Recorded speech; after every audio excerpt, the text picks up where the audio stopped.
លោកពូជាវីរៈបុរសដែលអស្ចារ្យសបាយលោកពូថ្លៃដូចមាសរលោងជាងលោកពូក្រហមភ្លឺដូចបាច់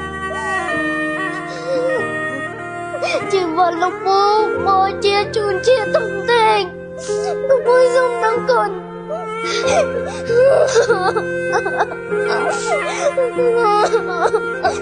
លោកពូជាវីរៈបុរសដែលអស្ចារ្យចងហាងខ្យល់ភ្លៀងដែលរឹងមាំ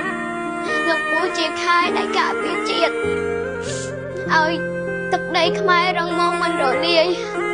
កូនសូមអរគុណ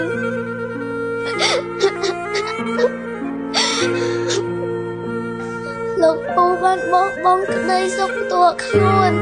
ដើម្បីឲ្យប្រជាជនរស់សុខបោះបង់ការកេងស្រួលនិងគ្រួសារដើម្បីការពារប្រទេសជាតិក្មួយសូមដឹងគុណ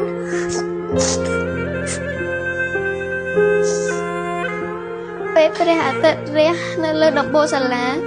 លោកពូឈររះនៅព្រំដែនពេលកណ្ដឹងសាលារោលលោកពូដាក់ជីវិតជាខែការពារជាតិសូមដឹងគុណលោកពូ